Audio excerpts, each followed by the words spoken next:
Welcome back to the MLG Play 2000 series. You just saw Unite. They actually went up 2-0 in this series against Quantic. It's actually the best of 5. So that map, it's going to be played out. I believe the players are streaming that if you're interested in that. But we got a great matchup coming up next. compLexity versus Team Kaliber. And TK, they just took out Optic Gaming 2-1 in their quarterfinal match. Yeah, I mean, that's a huge win for TK. And I think they're playing with Gunjar today, if I'm not mistaken. Yeah. So, you know, it's the normal TK team, obviously not the one that's going to be He has such an awesome name. You just throw a bunch of O's in it, like lowercase, uppercase, you just keep saying it over and over again. Awesome name. But it'll be interesting to see how they play with Gunjar, because, you know, we saw them play with Stainville the other night. And now they're playing with Gunjar, so it'll be interesting. Like we were talking about before, the hardest person to try to fit into a role is an anchor. Well, now the ping is on their side. The ping jar. Yeah. He does some ridiculous things. He's even made a series with it on YouTube. Yeah. He knows how. Yeah, he knows. He's cool. The stuff he could do online. So it's going to be great. But if you're running about the Team Kaliber lineup, you got Neslo, Theory, Sharp, and Gunjar making up that team. But at G2, they're going to have Stainville playing for Gunjar since he's not 18, but he'll still be attending that event as a spectator. Big props to Team Kaliber as well for bringing him out. Yeah, I mean, they're just an awesome organization. I mean, I had the chance to meet a lot of those guys at PAX, and I mean, Chaos and Minnesota Burns. They're just awesome dudes, and, you know, they're doing it right with TK. Yeah, it's nice to see, you know, especially with some of these sniping organizations, you know, they make constant roster changes, but Team Kaliber, they picked up this team, and they're sticking with this team. They're not looking to release any players. They're with these guys for the long run, which is always nice to see. No, yeah, and they're all good dudes, and I mean, they're all amazing players, so, I mean, there's really no need to make a change. Yeah, I mean, they're getting second place, so it's only a matter of time before they win an event, and they're looking really strong going into G2.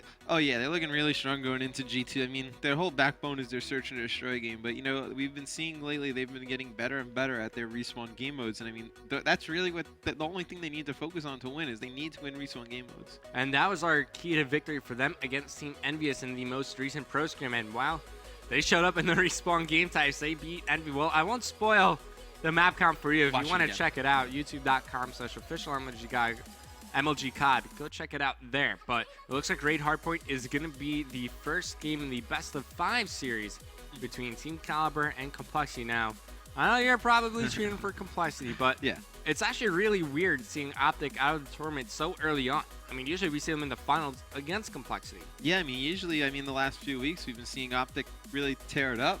To be honest, I mean, they've been making it to the finals pretty handily each week. So, you know, to see TK take them out, I mean, that's great for TK, and it's also interesting to see from Optic's perspective what went wrong today. And also, if you place top 2 in the 2000 series, you get invited to come on pro scrims. So compLexity, they actually lost their most recent pro scrim against Curse. So if they win this tournament or get second place, they're going to be invited to come back on against Curse. Yeah, maybe against Curse again. Yeah, it'd be like depends on what day they accept to come on, either Tuesday or Thursday. Okay, yeah. So it could be against Curse or it could be against TK. Against TK. So both really good matchups, you know. So we'll see who gets the top spots in this weekend's tournament. But I'm looking at the lobby. It looks like all the players are here. We're just waiting on Crim6 to switch over, and then we could get this one on the way. But give me your prediction. Best of 5 series. Yeah. What's the map count? I'm gonna say compLexity 3-1. I'm gonna say TK 3-0. Okay.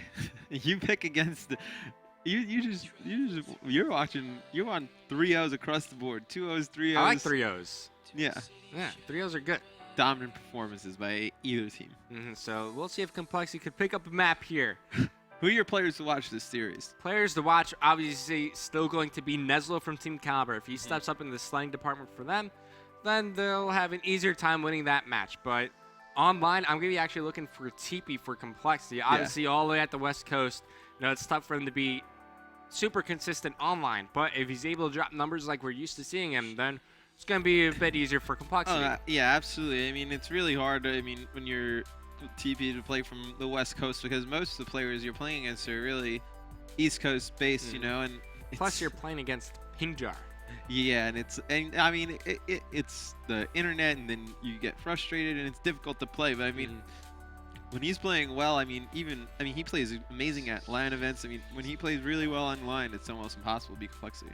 It seems like in compLexity and just normal team scrimmages, they'll struggle. It's almost like they get a little bit bored in team scrimmages. But when there's cash money on the line, they show up to play. No, yeah, you know, I mean, it's difficult sometimes to get motivated for team scrimmages for playing for 9 months, you know. So it really shows how well as a team you are when you're playing in these types of tournaments. And here we go, map number 1. It's about to get started. Never mind, the end of the game. It's like the 3rd time it's happened today. Yeah, we're about to get started. Players always get something wrong. I mean, I'm not hosting the game, so you can't blame me. I'm not getting the rules wrong. I think maybe they just have some wrong class sets. So while waiting, I'm gonna eat some flips. And those are frozen flips that we put in the freezer. Even more delicious. And those are amazing. And it was extremely difficult to make it to the freezer because all the lights are off. I didn't realize that. So I was like kind of like doing the, let me make sure I'm not walking into the thing. I was like, okay, water cooler, trash can, freezer. And then I just grabbed the first bag I felt in the freezer. Yeah? You want to talk? No, your mouth's full. Revan's mouth's full, but it looks like they're going to start up again. So we're able to go to the raid hardpoint, and maybe it'll start up this time. Keep going. What? I'll see how long you can go for. Yeah, but I'm done. Talk about something. That's you. Well, let's talk about the first hill right here on raid hardpoint. Okay. Now, from the side that compLexity is going to spawn on, I mean, you're at garage side, and you really... The mistake a lot of teams make is they try and flip the spawns right away when you really should be playing for the hill and trying to pick up some time.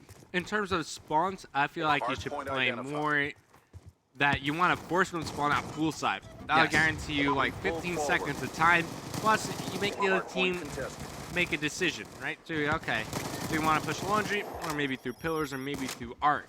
And then if you get that information on where they decide to push from, you can easily punish them for it. Oh, absolutely. And I mean, right off the bat, the first thing that I noticed is that TK is running 2 ARs and 2 submachine guns. They're having Sharp run an AR. So right off the bat, it tells me that Sharp is going to try and be a little more aggressive, take control of that slaying role. And, you know, Crim picking up a Hellstorm, I mean, that's huge right off the first hill, and he's just going to keep racking up his streaks. Yeah, gets his Lightning Strike here as well, but still continuing to do some more damage into the grenade. And take a look at his perks. This is the default class for a submachine gun that wants to be inside the hardpoint. So that tells me that, at least for online gameplay for this map, on the first hard point, compLexity wants to help out TP inside the hill. Yeah, and you know, that's really when compLexity's at their best, is when you have Aches really just roaming and slaying and just taking on any role, whether it's submachine gun or assault rifle, and you have Crim helping TP in the hills, and I mean, this War Machine is just ridiculous when it comes to breaking hills. He's a robot, dude. So now that he uses the War Machine, Team Kaliber now know that Crim, well, he's got some rotational score tricks to use as well, and the Lightning Strike and Hellstorm. So they gotta be a bit more cautious on their rotation, more specifically to the basketball hardpoint, where I think that's where we're gonna see them come into play. Yeah, you're gonna see the rotating score streaks come into play more towards basketball and more towards the middle, the really square hill. You know, really that Lightning Strike is what you want to save for that square hill, because the Hellstorm really gets blocked by that tree. That tree is extremely strong, able to block huge missiles coming from the sky. All right, so with no bias here, I'm going to go ahead and say, Kaliber, do you think he's the best anchor inside the hardpoint? Yeah, I think Kaliber is the best anchor inside the hardpoint. And, you know, it's interesting because before Impact, you really never saw any anchors go into the hardpoint. And then you always used to watch their gameplays, and you would always say, like, the stats would always pop up in the end, and you'd see Parasite like 8 or 9 defense, or sometimes 10 defense, and you're like, but he's the anchor. Why is he in the hardpoint? You know, it really changed how people started anchoring. Yeah, sometimes you just got to do the dirty work yourself. It doesn't matter what role you're playing. But now here comes TP inside the hardpoint. Will be contested by Nezo, but he does get cleaned up in Teep. He's not using flak jackets, so maybe Teep's trying to be a bit more aggressive around the map and search for more kills, because he's also using extreme conditioning. Yeah, and he's just being super aggressive around the map. You know, I think he's probably got is that an EMP, is smoke grenade, you know? So with the smoke, you're really trying to block off one side of the map and really just force these guys out from the one side that you're trying to smoke away from, which is what they're doing. And usually in online play, Teep loves to use the Scorpion, but with the MSMC, actually, are they playing on Crim6's host? No, it's actually going to be Kaliber's probably. Actually, probably someone from Team Kaliber. I mean, look at that. Yeah, that's a nice little 4-bar. But, you know, personally, I'm not a fan of when Teep or other players that use the Scorpion online. I understand there's tons of disadvantages to playing online. I mean, some people have really bad connections. It's a huge detriment. But I think you should really just play as how you were going to play at LAN. You know, if you're using the Scorpion online and then you switch to the MSMC at LAN, it's not going to be the same. It's not really practice, in my opinion. Yeah, the guns promote different play styles. So with a Scorpion, you just kind of want to run around and hip fire, but with an MSMC, you're going to be able to challenge effectively mid-range even try to do some damage long range as well with the Scorpion. You're never going to see somebody do that. But now, basketball hardpoint, Crim did use a lightning strike earlier when this hardpoint popped up. But now 20 seconds remaining. They look like they will be able to hold on to the scrappy time. And now Crim, he's working for another set of streaks. Yeah, and he's got to be extremely close, and he actually got him there. So, you know, that's actually huge because now they can break this middle hill without rotating easily. And like you're saying before, I'm a firm believer in that you practice online in scrimmages. You're not really playing for wins. You're just making sure everyone's in the right position. I think a lot of people. Oh, Crim 6! War machine on standby. Dude, he's not normal, man. Something is wrong with this guy. He is too damn good at Call of Duty. Earns himself another War Machine as now compLexity. They are up by around 80 points and counting as they're looking to get a lot of time on this square hardpoint. But along comes Sharp from Team Kaliber trying to keep them back into this game. And usually we see Sharp with the submachine gun in hand, but you pointed out at the start of the game, he's got an assault rifle out now. Yeah, and I think he's really using the assault rifle in this matchup too, because they're trying to get a little more slaying power against compLexity. You know, it's a lot easier to slay with an AR as opposed to trying to slay with 3 submachine guns, and they're just trying to pick up some extra kills and just keep that hard point. But if you notice, if you pull up the scoreboard for halfway through this game, look at lots of kills. Yeah, and the kills are pretty 9 much defense too. Yeah, Crim is just going off. And then you notice on the TK side is that they're getting the captures, but they're not holding the hill at all. They're really getting no kills in the hill. Well, I'm gonna attribute that to Crim6 and his War Machine. I mean, it doesn't matter if you have initial control of the hardpoint when you got someone shooting countless grenades at you. It's gonna be tough to hold on to that position, but as Hellstorm gets shot down in the air, but all he really wanted was the information. Where's everybody from Team Kaliber located? Now Crim, he's working for another set of streaks. Yeah, I mean, this would be absurd if he gets 3 sets of streaks, and he might get them. Show some mercy, Crim. He's oh, Crim! There is no mercy. That is ridiculous, man. People shouldn't be allowed to do that, but I think he didn't actually pick up his streaks, which is actually pretty big for TK. You know, they're making up some time on this hill. Yeah, but they're still down by 80 seconds overall. Along comes Kaliber, 2-piece for him, earns himself the Hellstorm missile, looking for the guy inside the hardpoint. Finds him up top, and that's going to be Theory. But on the mini-map, you see that the other 3 players for Kaliber, they're going to be over near the kitchen hardpoint. Kaliber, he gets fully streaked out with the sentry gun.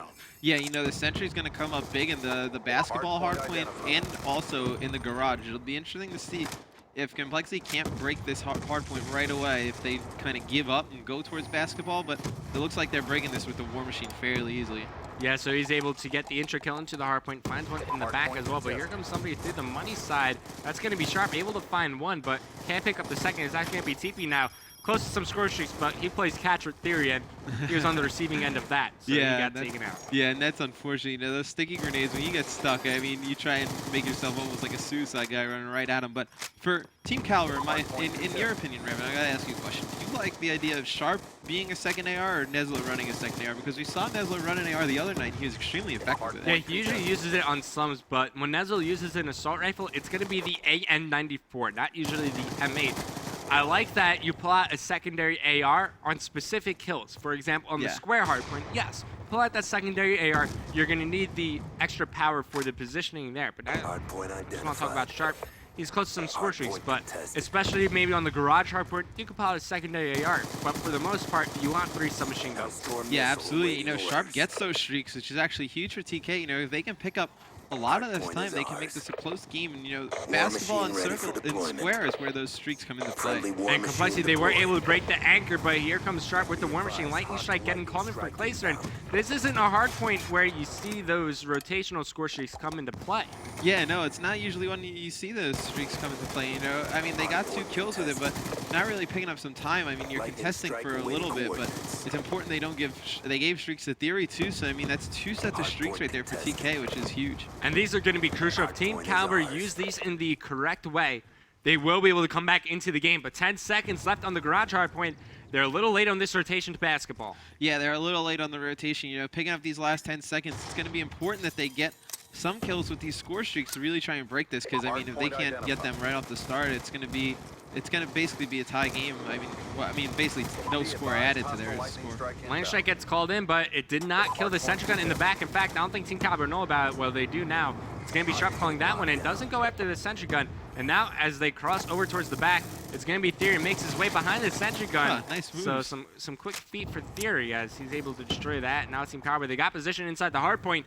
They're only down by 30 points. Yeah, I mean, they still have a lightning. Oh, no. They still have a lightning and a hellstorm to break this next one. You know, Kaliber's gonna use this hellstorm and he's gonna pick up. Wow. He picked up 2 right there. Yeah, but Theory picks up 2 with his hellstorm. So really, no man advantage. But Crim's just gonna break that hill by himself. Yeah, it was Gunjar staying alive for Team Kaliber inside the hardpoint. Got a lot of time for them. Those hellstorms essentially canceled each other out. But now it's all about the square hardpoint. It's going to come down to the final one of the map. You got Kaliber. He's on a 4-kill streak. Not really close to any scores himself, but now he will be with that juggle onto the hardpoint. And if he gets this lightning strike, that could seal the deal for Kaliber. Yeah, I mean, yeah, for. You mean for compLexity? Well, it would seal the loss. Oh yeah. And you know, right there, I was. That's actually a pretty detrimental just contest from Theory because I mean, granted, you're gonna get that 1 kill on Crim16, you're gonna get the points yourself, but you pretty much know that the team is still gonna turn around and challenge you in that mid. And I mean, he didn't give Kaliber streaks, but there was, I mean, if he would have got the points off this middle one, he probably would have ended up with them. And now it is mathematically impossible, Mr. X compLexity. They will come out on the first map and take it. Kaliber, 40 and 28, 14 defense from Crim6, 10 defense from TP. But despite all those stats going in their favor, they only won by around 15 points. Yeah, and I mean, it was a very well played comeback by Team Kaliber right there. You know, just if you look at the, I think they got outslayed pretty bad, but you know, it was mostly those kills in the hardpoint because those lead to streaks, and those streaks are just devastating on hardpoint. I mean, it really what it comes down to is those meaningful kills. And the meaningful kills are the kills on the hill and the kills on rotation. Take a look at these stats one more time: 10 defense, 14 defense. I mean, 5, 7, 11, 12, 13. Crim6 had more defense than all of Kaliber combined. Yeah, and I mean, 15. He had 14 defense. I mean, that's almost a half of your kills in the hill. That's how you're able to rack up almost 3 sets of score streaks. So compLexity, they're able to inch out the win there on map number 1, Raid Hardpoint. They only took it by a total of 14 points despite outslaying their opponent outside and inside the hardpoint. So Team Kaliber, they're putting up a fight here. We're going to a quick commercial break, but when we come back, more action from the MLG Play 2000 series.